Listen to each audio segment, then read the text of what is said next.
नमस्कार, हमारे चैनल में आपका स्वागत है। मैं हूं रामचंद्र मौर्य। साथियों, अगर आप पहली बार हमारे वीडियो देख रहे हैं तो चैनल को सब्सक्राइब कर लीजिए और सामने की घंटी जरूर दबाइए ताकि हमारे विश्लेषण से संबंधित वीडियो जैसे ही हम अपलोड करें वैसे ही आपको मिल जाए तुरंत। धन्यवाद। आज हम चर्चा करेंगे योगी आदित्यनाथ की, जिन्होंने डिजिटल मीडिया नीति को मंजूरी दे दिया है।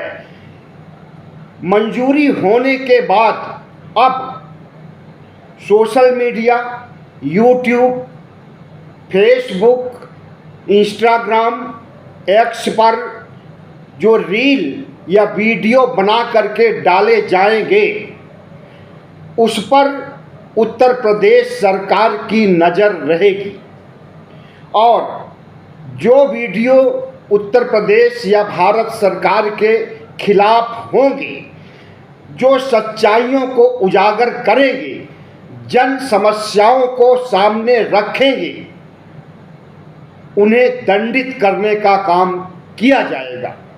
निष्पक्ष और स्वतंत्र पत्रकारिता पर लगाम लगाने की यह कोशिश है। कुछ ऐसी ही कोशिश प्रधानमंत्री नरेंद्र मोदी ब्रॉडकास्ट बिल लाकर के कर चुके हैं, लेकिन विपक्ष और इस देश के बुद्धिजीवी समाज और पत्रकारों के दबाव और विरोध के चलते उन्होंने ब्रॉडकास्ट बिल को ठंडे बस्ते में डाल दिया है। लेकिन अब डिजिटल मीडिया पॉलिसी को लेकर के योगी आदित्यनाथ जब आए हैं तो यह माना जा रहा है कि प्रधानमंत्री नरेंद्र मोदी ब्रॉडकास्ट बिल लागू नहीं कर सके, इसलिए अपने डबल इंजन सरकारों के माध्यम से सोशल मीडिया, यूट्यूब चैनल और डिजिटल मीडिया के तमाम प्लेटफार्म पर कंट्रोल करने के लिए एक कड़े कानून को लेकर के आए हैं। और वह कानून ऐसा है जिसमें स्वतंत्र पत्रकारों को अगर वह सरकार के खिलाफ कुछ लिखते या वीडियो बना करके कंटेंट डालते हैं तो उन्हें 3 साल से लेकर के उम्र कैद तक की सजा मिल सकती है। गनीमत कहिए कि फांसी की सजा नहीं देंगे योगी जी। अगर फांसी की भी सजा दे दें तो कोई अतिशयोक्ति नहीं होगी। योगी राज में जिस तरह के कानून बनाए जा रहे हैं, जिस तरह से ठोंक देने की बातें कही जा रही थी और आजकल कटेंगे, बटेंगे, मिट्टी में मिला देंगे, बुलडोजर चलाकर ध्वस्त कर देंगे, इस तरह की सरकार चलाने वाले योगी आदित्यनाथ अगर पत्रकारों को मौत के घाट उतारने का कानून लेकर के आ जाए तो फिलहाल हमें ताजुब बिल्कुल नहीं होगा। 3 साल आजीवन से लेकर आजीवन कारावास तक अदालत दे सकती है अगर कोई सरकार के खिलाफ लिखता है तो। दूसरी तरफ विनोद दुआ एक पत्रकार थे, हिंदुस्तान टाइम्स में काम किए थे और कुछ समय तक यूट्यूब चैनल भी चलाए और 2020-21 में उनकी मौत हो गई। उनके ऊपर एक मुकदमा दिल्ली और हिमाचल प्रदेश में चलाया गया था उनके वीडियो को लेकर के, और यह मामला सुप्रीम कोर्ट तक पहुंचा। 2021 में सुप्रीम कोर्ट ने कहा कि सभी पत्रकारों को सख्त से सख्त टिप्पणी करने का अधिकार संविधान देता है। तो सख्त से सख्त टिप्पणी आप नहीं कर सकते हैं, न तो उत्तर प्रदेश सरकार के खिलाफ, न डबल इंजन के खिलाफ और न केंद्र की मोदी सरकार के खिलाफ। अगर सख्त टिप्पणी करेंगे, ग्राउंड लेवल की हकीकत की रिपोर्टिंग करेंगे, सबूत के साथ वीडियो बना करके अपनी बात को रखना चाहेंगे और सरकार के गुनाहों को दिखाना चाहेंगे, तो यह कदम देशद्रोही माना जाएगा और देशद्रोह का मुकदमा चलेगा पत्रकारों के ऊपर। ऐसा पहली बार नहीं हो रहा है, इसके पहले भी पत्रकारों पर देशद्रोह का मुकदमा चल चुका है। याद कीजिए, हाथरस बलात्कार कांड के समय दक्षिण भारत से आए एक पत्रकार सिद्दीक कप्पन आज भी जेल में सड़ रहे हैं। उनके ऊपर देशद्रोह का मुकदमा चलाया जा रहा है, क्योंकि वह हाथरस में बलात्कार पीड़िता के परिवार से मिलना चाहते थे, रिपोर्टिंग करना चाहते थे, वीडियो बना करके यूट्यूब चैनल पर और अपने अखबार को भेजना चाहते थे।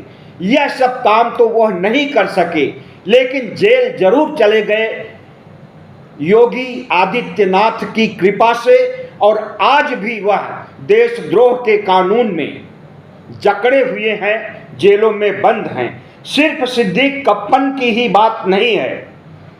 मिड डे मील में नमक और रोटी स्कूलों में परोसा जा रहा था, जिसकी रिपोर्टिंग पवन सिंह ने किया। पवन सिंह भी जेल के शिक्षकों के पीछे है। इसी तरह से कई अन्य पत्रकारों को जेल में ठूंसा गया है और उनका गुनाह यही है कि उन्होंने स्वतंत्र और निष्पक्ष पत्रकारिता की।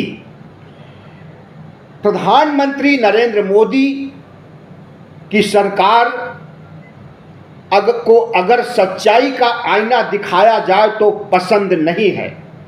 योगी आदित्यनाथ को सच्चाई का आईना दिखाया जाए और उनके कुशासन की रिपोर्टिंग की जाए। 140 करोड़ लोगों को सरकार के गुनाह बताए जाएं, तो यह देशद्रोह माना जाता है योगी और मोदी के राज में।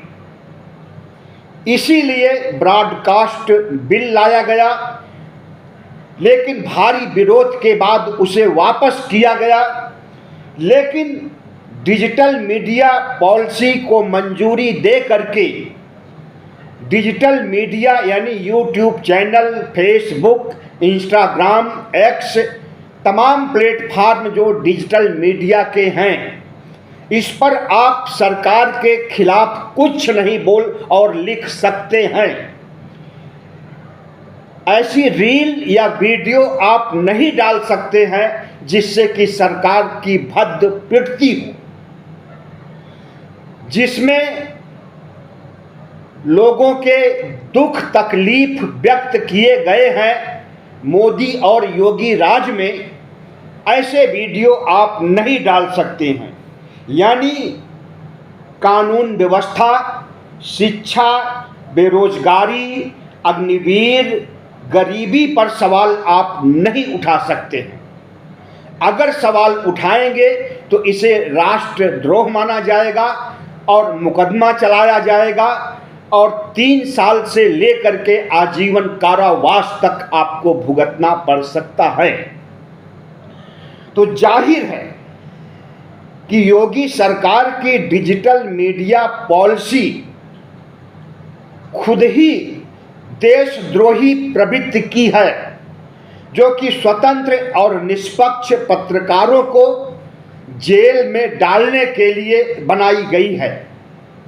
और इस नीति के तहत जो लोग सरकार के पक्ष में रिपोर्टिंग करेंगे, कंटेंट बनाएंगे, वीडियो अपलोड करेंगे, उन्हें पैसा दिया जाएगा, रुपया दिया जाएगा। थोड़ा से नहीं, भारी मात्रा में अगर आप फेसबुक, इंस्टाग्राम, एक्स पर छोटी सी रील बना करके डाल रहे हैं और सरकार से का महिमा मंडन कर रहे हैं, तो आपको 5 लाख, 4 लाख, 3 लाख या 2 लाख रुपए मिलेंगे उत्तर प्रदेश सरकार की ओर से।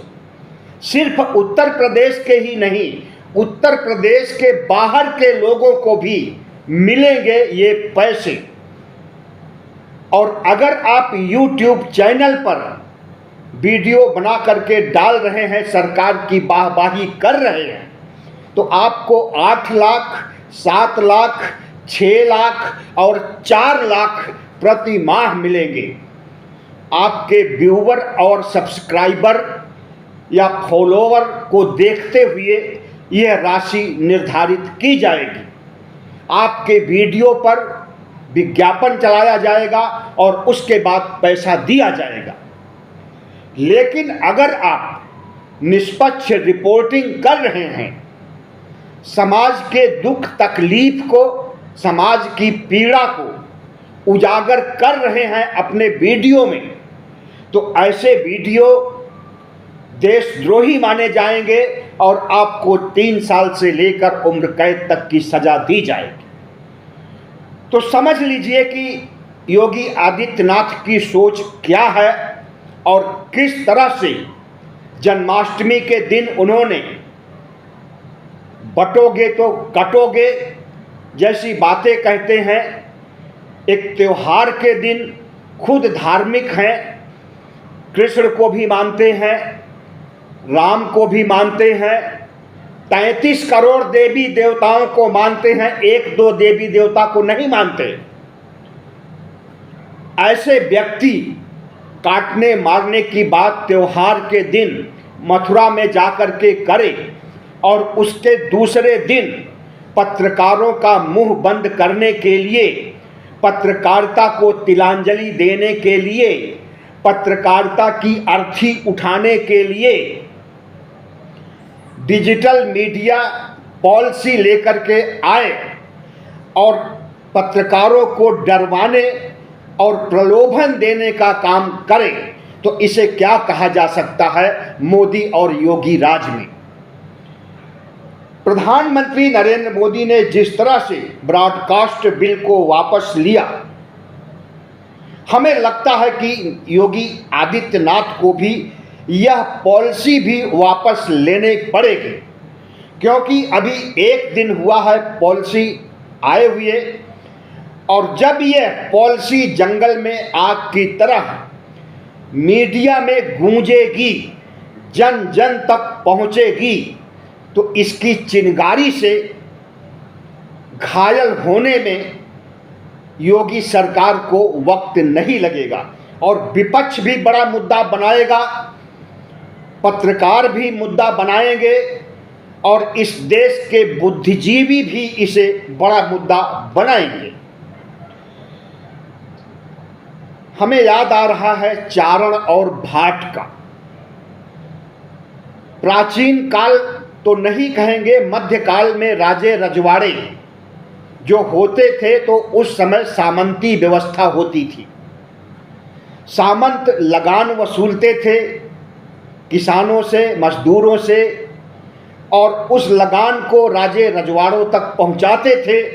शोषण होता था, अत्याचार होता था, और इन्हीं के बीच चारण और भाट होते थे जो राजाओं और सामंतों के यहाँ पालतू होते थे। और वे चारण और भाट राजाओं के गीत गाते थे, प्रशंसा करते थे।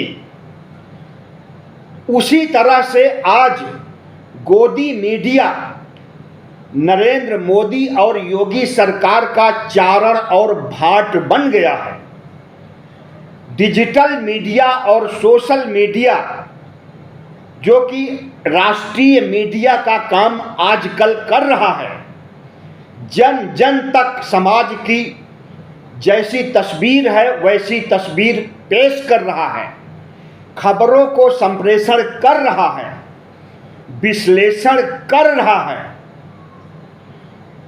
तो वह योगी और मोदी को पसंद नहीं है। तो चारण और भाट की तरह चरण वंदना करने वालों को 8 लाख, 7 लाख, 6 लाख, 4 लाख दिए जाएंगे यूट्यूब पर, और सोशल मीडिया पर 5 लाख, 4 लाख, 3 लाख और 2 लाख। एक तरह से आप समझ लीजिए कि योगी और मोदी के जो अंधभक्त हैं, जो आरएसएस के पत्रकार तथा कथित पत्रकार हैं, जो गोदी मीडिया के पत्रकार हैं, उनकी फंडिंग करने के लिए यह बिल तो नहीं, यह पॉलिसी लाई गई है। हम जैसे यूट्यूब चैनल पर विश्लेषण करने वाले, निष्पक्ष बातें जनता के सामने रखने वाले, सरकार की गलत नीतियों को बताने वाले लोगों के लिए तो डराया गया है कि 3 साल से आजीवन कारावास तक जेल में सड़ोगे अगर सरकार के खिलाफ कुछ बोलोगे। तो आज की पत्रकारिता चारण और भाट वाली हो गई है। अगर चारण और भाट डिजिटल मीडिया के लोग नहीं बनेंगे तो उन्हें डरवाया गया है कि उम्र कैद तक की सजा तुम्हें दी जाएगी। लेकिन योगी आदित्यनाथ जी याद रहे कि हर कोई गोदी मीडिया का पत्रकार नहीं बन सकता है, हर कोई चारण और भाट नहीं बन सकता है, हर कोई चरण वंदना नहीं कर सकता है, हर कोई आपकी प्रशंसा के गीत नहीं गा सकता है। इस देश में संविधान ने हमें अभिव्यक्ति की स्वतंत्रता का अधिकार दिया है, जिसके तहत हम पूंजीपतियों का भी खुलासा करेंगे, भ्रष्ट सरकार का भी खुलासा करेंगे, और जन विरोधी काम जहां भी होगा, समाज में हो, सरकार में हो, हर जगह खुलासा करेंगे। भले ही उम्र कैद की बजाय आप फांसी की सजा दे दीजिए, और तमाम लोगों को यह सजा दी भी गई है, जिसमें मैंने कुछ नाम बताया आपको कि नमक रोटी की रिपोर्टिंग करने वाले, मिड डे मील की रिपोर्टिंग करने वाले पवन सिंह को जेल में ठूंसा गया है, संजीव भट्ट 7 साल से जेल में है, सिद्दीक कप्पन हाथरस की रिपोर्टिंग करने वाले दक्षिण के पत्रकार आज भी जेल में हैं। इस तरह से सैकड़ों लोग जेल में हैं। योगी आदित्यनाथ के राज्य में अगर पेपर लीक होने की रिपोर्टिंग कोई करता है तो उसे भी देशद्रोह के आरोप में जेल में ठूंस दिया जाता है, और कई पत्रकारों को ठूंसा भी गया। तो अभिव्यक्ति की स्वतंत्रता का हनन अगर सरकार करेगी तो वह बर्दाश्त के बाहर है।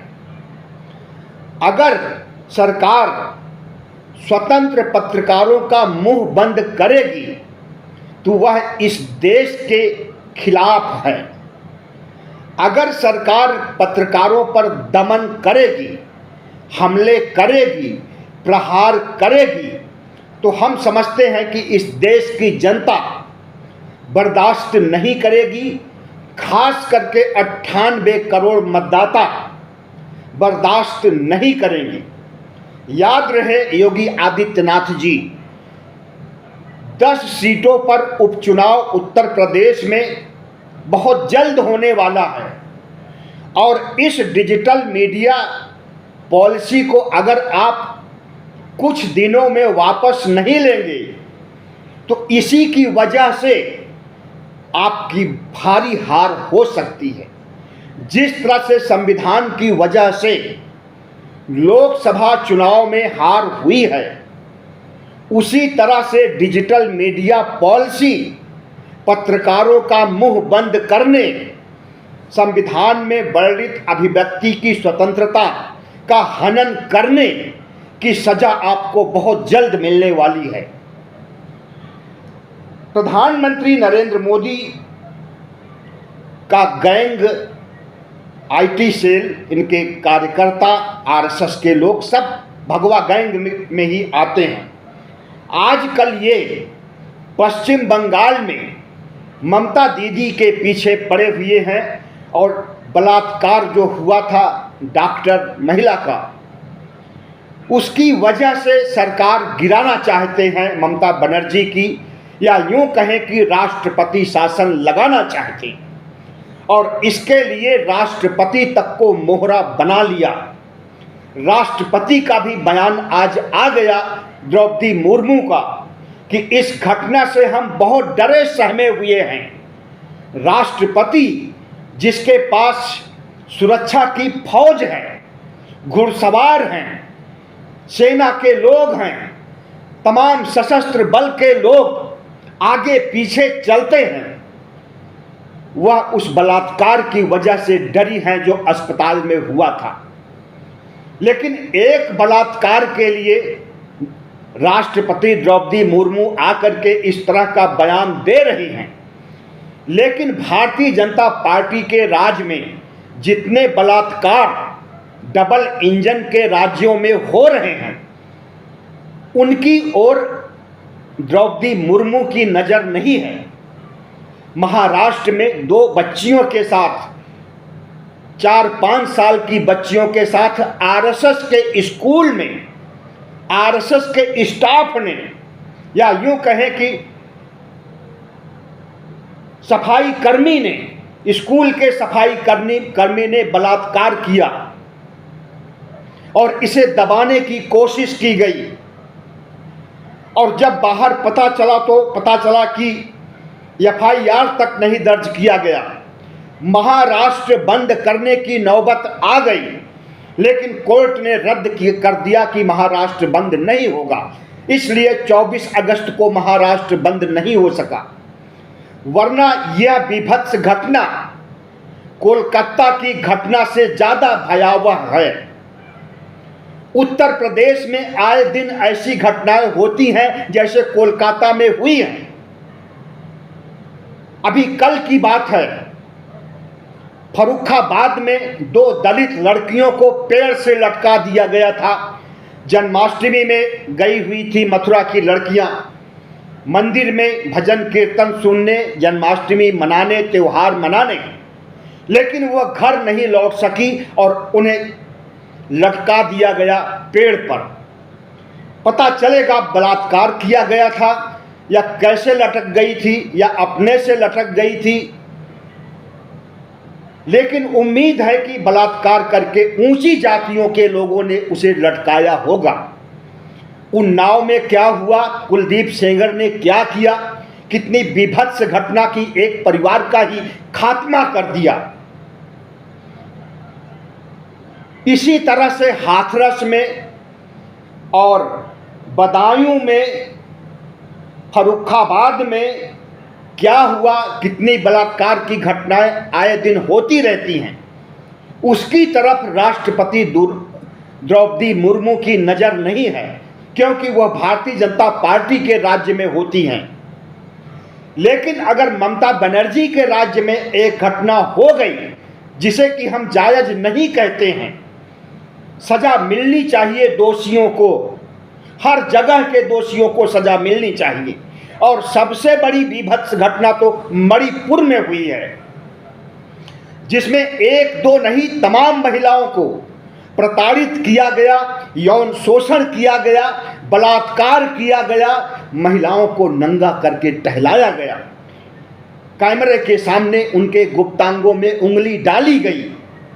उस समय द्रौपदी मुर्मू कहाँ सो रही थी? उस समय क्यों नहीं डर रही थी? जाहिर है कि आज की राष्ट्रपति कठपुतली राष्ट्रपति है। मोदी सरकार की तरफ से जो इशारा होता है वो वही करती हैं। अगर अपने से करती, अपने से विरोध करती कोलकाता रेप कांड का, तो उसके पहले वह मणिपुर का भी विरोध करती और कहती कि मणिपुर में जो दरिंदगी हुई है उससे हम डर गए हैं, शर्मनाक है, ऐसा नहीं होना चाहिए, ऐसी गतिविधियों पर रोक लगाई जाए। मोदी सरकार क्यों सो रही है? लेकिन नहीं, हमारे प्रधानमंत्री ने राष्ट्रपति तक को कठपुतली बना दिया है, यहाँ तक कि अदालतों को भी प्रभावित करने का काम किया है। जिस तरह से राहुल गांधी को मोदी जाति मामले में सजा हुई, सजा की घोषणा हुई लोअर कोर्ट से, हाई कोर्ट से, लेकिन सुप्रीम कोर्ट ने रोक लगा दिया, तो उससे यही साबित होता है कि गुजरात के लोअर कोर्ट और हाई कोर्ट भी नरेंद्र मोदी के इशारे पर चलते हैं। सिर्फ गुजरात ही नहीं, तमाम राज्यों के हाई कोर्ट और लोअर कोर्ट राजनेताओं के इशारे पर चलते हैं। सुप्रीम कोर्ट अभी लग रहा है कि इससे बचा हुआ है, लेकिन जिस तरह से अयोध्या के मंदिर का फैसला दिया गया था वह भी संदेहों के घेरे में है। तो जिस तरह से पत्रकारों के ऊपर दमन की नीतियां बनाई जा रही हैं, लागू की जा रही हैं, इससे एक बात समझ में आती है और इससे 3 सवाल खड़े होते हैं। पहला यह कि अभिव्यक्ति की आज़ादी पर नरेंद्र मोदी या योगी आदित्यनाथ रोक नहीं लगा सकते हैं। अभिव्यक्ति की आज़ादी हमारा संवैधानिक अधिकार है। हम सरकार के खिलाफ सच्चाई उजागर कर सकते हैं। दूसरा सवाल, पैसे का लालच और भय दिखा करके स्वतंत्र पत्रकारिता पर रोक नहीं लगाई जा सकती है। गोदी मीडिया के पत्रकार जरूर बिक सकते हैं, लेकिन यूट्यूब चैनल के हम जैसे पत्रकार नहीं बिकेंगे, कितना भी कोशिश योगी मोदी कर लें। पत्रकारों को, जो असली पत्रकार हैं, पैसे की चिंता नहीं होती है, पत्रकारिता की चिंता होती है, देश के धड़कन की चिंता होती है, और देश को कैसे हम सच्ची खबरों से, विश्लेषण से, राजनीतिक सामाजिक गतिविधियों का विश्लेषण करके देश को बताना हमारी जिम्मेदारी है, और उस जिम्मेदारी से हम अलग नहीं हो सकते हैं, पैसे पर नहीं बिक सकते हैं। पत्रकारों पर हमला, प्रहार अगर होगा, पत्रकारों का उत्पीड़न होगा, तो उसे इस देश की जनता बर्दाश्त नहीं करेगी। जो भी चुनाव नजदीक होगा, उसी में इस देश के 98 करोड़ मतदाता सत्तारूढ़ आतताई पार्टी को, जो पत्रकारों के ऊपर हमले करेगी, सबक सिखा देगी। बहुत बहुत धन्यवाद। हमारे चैनल को सब्सक्राइब कीजिएगा, लाइक कीजिएगा और शेयर कीजिएगा।